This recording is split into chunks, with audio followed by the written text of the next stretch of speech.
had never got close to an event for the Hadfield family. Sarah tried to take the same hands-off approach to Father's Day, but she was hopeless. Each year she found herself reminding the kids it was coming up, cajoling each of them into making a card, and she always arranged a family outing. "Go back to sleep," Alex said, his early morning voice raspy. The yellow light from his bedside lamp penetrated her closed eyelids, turning everything orange. Ugh! She pulled the doona over her head. "Sorry." The light snapped off, and as if that was their cue, the dawn chorus of raucous cockatoos screeched as loudly and as stridently as a fire siren. She flinched, the sound mocking her for entertaining thoughts of sleeping in. Alex silently patted her shoulder, and she sleepily raised her head for a kiss. She missed, and her cheek hit his shoulder as his hair brushed her forehead.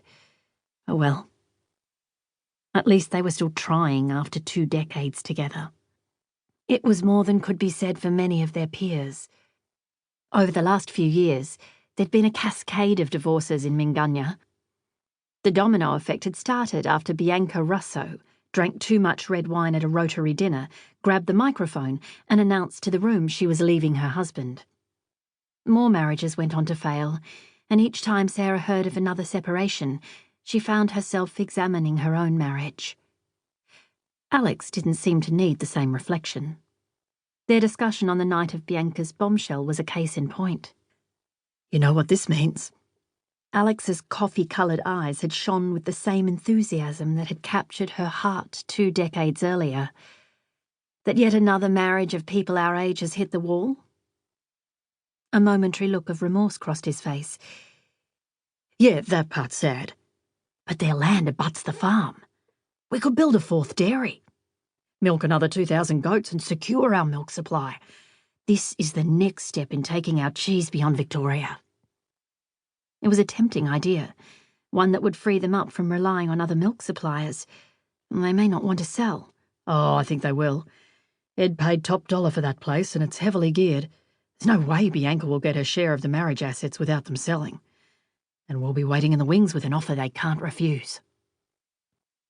"Look out, Australia," she teased. "Minganya cheese is coming." "We're not stopping at Australia.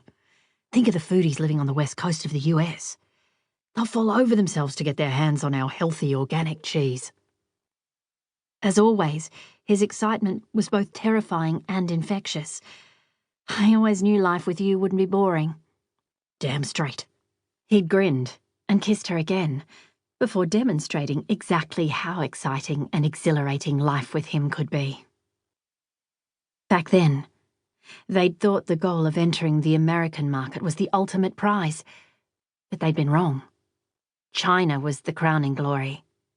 They'd opened an office there and now exported their marinated goat's cheese and sheep's yogurt.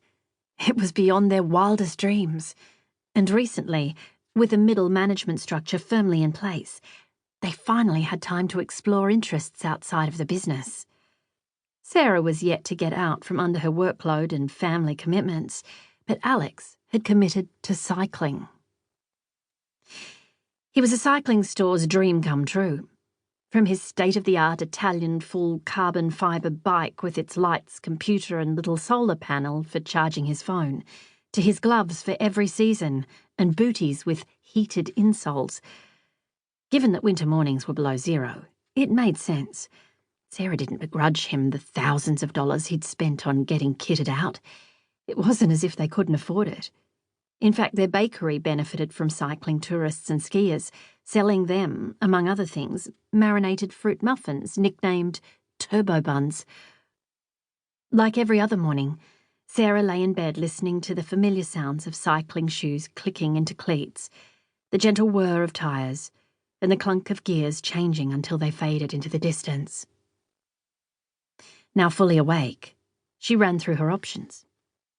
She could stay in bed and wait for Gus to wake, remember it was Mother's Day, and give her breakfast in bed. The only flaw with that plan was that, without his father or younger sister in the house, the chances of Gus waking before 10 and remembering the significance of the day were slim. Always practical, Sarah got up and, alone in the kitchen on Mother's Day, made herself coffee and baked a cake.